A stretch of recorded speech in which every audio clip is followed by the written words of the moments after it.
arrival, and innocence. The train screeched to a halt at the small rural station, its whistle cutting through the quiet morning air. Anna Petrova pressed her gloved hands tightly together, her heart beating faster than the iron wheels slowing on the track. She had traveled thousands of miles to be here, across oceans and continents, answering the uncertain promise of a new life. And now, as the wooden platform stretched before her, the weight of her choice pressed harder than the suitcase at her side. Michael Carter was waiting, a tall man with weathered shoulders and a face carved by years of work and grief. He stood apart from the few other travelers, his posture stiff, his eyes cautious. He didn't smile when their gazes met. Instead, he tipped his hat politely, as though greeting a stranger for a business arrangement rather than a bride. Anna stepped down from the train, her shoes clicking on the wood. For a moment, she wanted to turn back, to flee from the cold unfamiliarity in his eyes. But she squared her shoulders and walked forward. "Mr. Carter?" she asked softly, her accent clinging to each syllable. He nodded. "Anna." No embrace, no warmth, just a name spoken like confirmation of a contract. He lifted her suitcase easily and gestured toward the waiting wagon. The ride to the farm was silent but heavy with unspoken thoughts. Anna looked at the endless fields rolling out in every direction, the pale winter sky above them, the barren trees whispering in the wind. It was beautiful in its own way, but lonely, so terribly lonely. Michael's hands gripped the reins firmly, his jaw set as if carved from stone. The house came into view, large, practical, but shadowed by absence. Curtains hung stiff in the windows, and the porch boards creaked under their steps. Inside, the room smelled faintly of dust and fading perfume. It was a house still haunted by someone who was no longer there. At the table, Michael poured her tea without speaking much. He asked about her journey. She answered politely, and silence quickly filled the space again. He was kind enough, but distant, as though afraid kindness might awaken something he couldn't allow. It was then that Anna noticed the little girl. She was small, barely 6, with wide eyes the color of storm clouds. She had been sitting quietly at the edge of the room, almost hidden by the chair. Her hair was unkempt, her dress a little wrinkled, but her gaze was piercing. She studied Anna with the seriousness of someone far older. "This is Lily," Michael said, as though the introduction were an afterthought. "My daughter." Anna smiled gently, kneeling to meet her eyes. "Hello, Lily," she whispered. The girl didn't answer. She clutched a worn teddy bear tighter, her lip trembling, then disappeared down the hallway without a word. Dinner passed without her. Michael explained briefly. She was shy, quiet since her mother's death, but he offered no more. Anna felt the weight of it. She was not only stepping into the role of wife, but also mother to a grieving child. That night, Anna unpacked in the room Michael had shown her. It wasn't his bedroom. It was the guest room, a detail that told her everything. This was not a union of hearts, at least not yet. She sat on the bed, staring at the worn quilt, wondering what she had agreed to. A marriage arranged by letters and necessity, not by love. A soft sound interrupted her thoughts. The door creaked open, and Lily stood there, the teddy bear in her arms. Her eyes were wide, glistening in the lamplight. She hesitated, then stepped inside. "Are you going to stay here?" Lily asked, her voice fragile, uncertain. Anna nodded, her heart aching at the vulnerability in that small voice. "Yes, I'm staying." The girl shuffled closer, so close that Anna could see the faint freckles across her nose. Then, in a whisper so quiet it was almost lost to the hum of the oil lamp, Lily asked the question that froze Anna's breath. "Can you be my mama?" The words pierced through Anna more sharply than any blade. In them was not only longing but desperation, a plea born from loneliness too heavy for a child to carry. Tears burned in Anna's eyes. She reached out, pulling Lily gently into her arms. The child melted into her embrace as though she had been waiting forever for it. Anna stroked her hair softly. "Yes, little one," she whispered, though her voice trembled. "I can try." In that moment, Anna's fears and doubts bent beneath the weight of a new truth. She hadn't come here for Michael alone. She hadn't come only for security. She was here because a child needed her, needed something deeper than any arrangement could promise. And yet, as the floorboards groaned outside the door, Anna remembered the stiffness in Michael's eyes, the silence in his voice. She could offer her heart to Lily. But what if the man who was supposed to be her husband never let her into his own?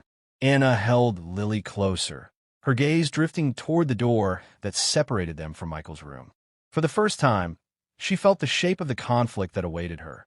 Not just a marriage to a stranger, but a life where love would need to be fought for, where trust might be fragile, and where shadows of the past threatened the promise of tomorrow. The lamp flickered.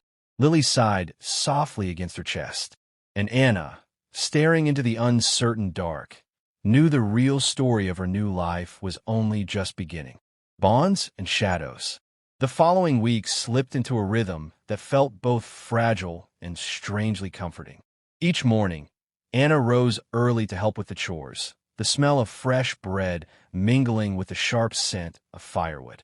She found purpose in the smallest tasks: folding laundry, warming milk for Lily, setting a place for Michael at the table. These small rituals made her feel less like an intruder and more like she belonged, though she knew belonging was not guaranteed.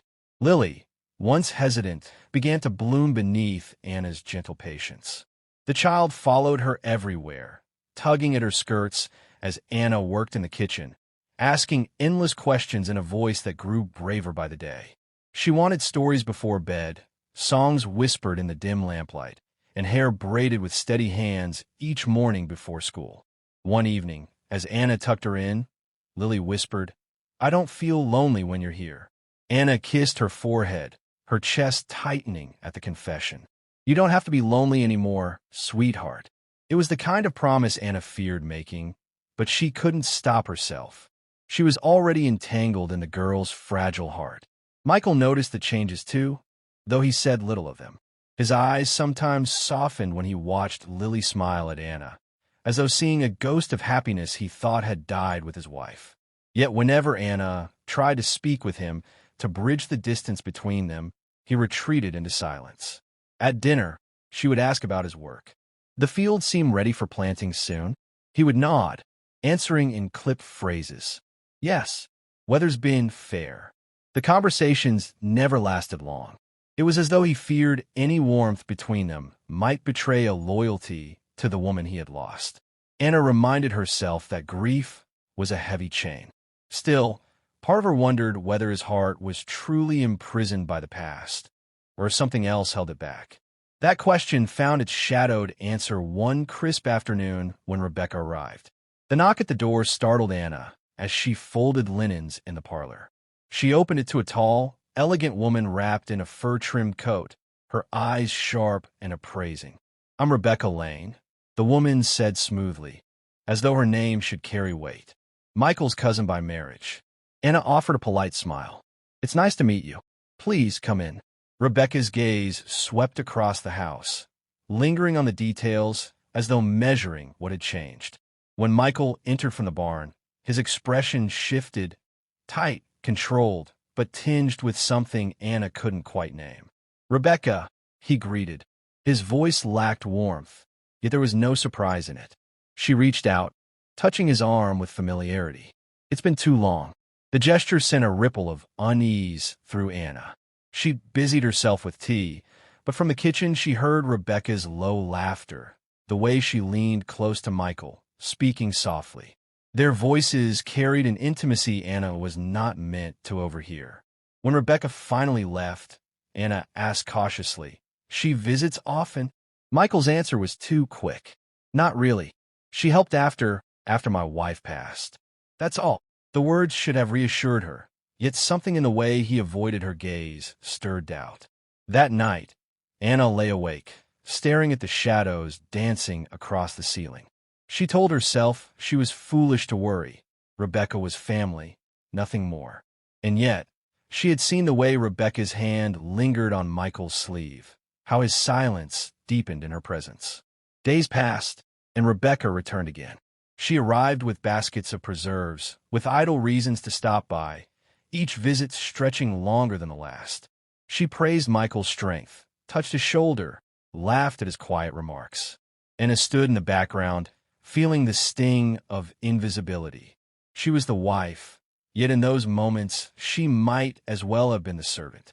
Lily noticed too. One evening after Rebecca's visit, the child asked softly, "Why does that lady smile at Papa like that?" Anna froze. "What do you mean, darling?" She looks at him like she wants to be his special person. Lily said matter-of-factly, clutching her teddy bear. "But you're supposed to be that." The words pierced Anna more than she cared to admit. Out of the mouths of children came truths adults try to hide. Anna hugged her, whispering, "You're right. But don't you worry, little one." Still, as she held Lily close, her own heart carried the unease. If a child could sense it, then surely the shadow was real. Late one night, while carrying folded laundry past Michael's study, Anna paused at the sound of hushed voices. Rebecca's laughter spilled softly through the cracked door, followed by Michael's lower reply. Anna pressed her hand to the frame, her pulse racing. The words were muffled, but one sentence reached her clearly. Rebecca's voice, smooth and dangerous. "You remember the night we shared, don't you?" Anna's breath caught. The laundry slid from her hands and fell silently to the floor.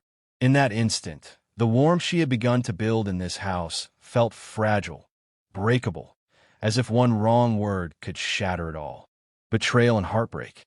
The words echoed in Anna's mind long after Rebecca's laughter faded down the hallway. The night we shared. They lingered like a poisoned whisper, sinking into her chest, turning her stomach hollow. She stood frozen outside the study door, her pulse pounding in her ears. For a moment she wanted to fling the door open, to demand the truth, but something inside her faltered. She feared confirmation more than suspicion. Quietly, she gathered the fallen laundry, her hands trembling, and retreated to her room. That night, sleep refused her. The house creaked with the restless silence of buried secrets. Beside her, the quilt felt heavier than iron. She stared at the ceiling, hearing Rebecca's voice over and over, each repetition sharpening into a blade. By morning, her composure was brittle, but she carried it like armor. She moved through the motions, preparing breakfast, braiding Lily's hair, setting the table, her hands steady while her heart raged beneath. Michael noticed. He lingered at the doorway, his eyes studying her face. "You're quiet today." Anna forced a smile that didn't reach her eyes. "Just tired." But Lily noticed too. Children see what adults try to hide. That evening, as Anna tucked her in, Lily whispered, "Mama, did Papa make you sad?" Anna froze, her throat tight. She stroked the girl's hair, choosing her words with care. "Sometimes grown-ups carry heavy thoughts. But I'll always be here for you." It was the truth she could give, even if her own certainty was unraveling. The following days sharpened her torment. Rebecca appeared again and again, each visit a reminder of the words Anna had overheard. Michael's demeanor grew heavier, as if weighed down by something unsaid. And Anna, caught between suspicion and silence, began to crumble inwardly. At last, she could bear it no longer. One evening, when the sun sank low and shadows stretched long across the fields, Anna found Michael in the barn, mending a broken harness. "Michael," she began, her voice trembling despite her effort at calm, "I need to ask you something." He looked up, wary. "What is it?" Her hands clenched at her sides. "Rebecca, she spoke of a night you shared." The words burned her tongue. "Is it true?" Michael's face stiffened, the color draining from it. His silence answered before his lips did. "I was broken," he muttered finally, voice hoarse. "After my wife died. Rebecca, she was there. I was weak. It meant nothing." The admission struck Anna like a blow. Nothing. To him, perhaps. But to her, it was everything. Proof that the man she was meant to trust had already blurred the lines of loyalty, even before she arrived. Her voice shook with suppressed fury. "You let me come here, into this house, into your life, knowing she still lingers? Knowing Lily sees her, feels her?" Michael's jaw tightened. "It's over." But the words rang hollow. Anna turned away, tears burning her eyes. In that moment, she felt not a bride, not a wife, but a placeholder, someone meant to fill a void while another's shadow remained. Later that night, in the sanctuary of her room, she wept silently. Her sobs were muffled in the pillow, but not enough to escape Lily's ears. The child appeared at the doorway, her teddy bear tucked under one arm. "Mama," she whispered, climbing onto the bed. Anna wiped her face quickly. "It's nothing, darling. Go back to sleep." But Lily shook her head stubbornly. "Don't leave." Anna froze, her chest tightening. "What makes you think I'd leave?" Lily's small fingers clutched hers. "Because you're sad. And when people are sad, sometimes they go away." The simple truth of a child's fear nearly shattered Anna. She pulled Lily close, holding her as though to anchor herself. "I won't leave you. I promise." The words were more than comfort. They were a vow. No matter what Michael's heart held, no matter what Rebecca threatened, Anna could not abandon the child who had already given her love without condition. Yet, as she whispered the promise, she knew the conflict was far from over. Rebecca was still present, bold and relentless. Michael's silence was still a wound unhealed, and her own heart was caught in the fragile balance between devotion to a child and betrayal from man. That night, when the house lay still and Lily's breath steadied against her, Anna stared into the darkness, her mind alive with decision. She could not endure this half-life forever. Something would break, the silence, the marriage, or her own heart, and she knew the breaking point was near. Resolution and choice. Spring sunlight spilled across the fields, gilding the grass in gold. The farm should have felt alive with renewal, but inside the Carter house the air was heavy with tension. Anna moved through the rooms quietly, her steps light, her heart heavier with each passing day. Michael's confession haunted her, and though she remained for Lily, the distance between husband and wife grew wider with every silence left unspoken. It was on such a morning that Rebecca arrived unannounced once more.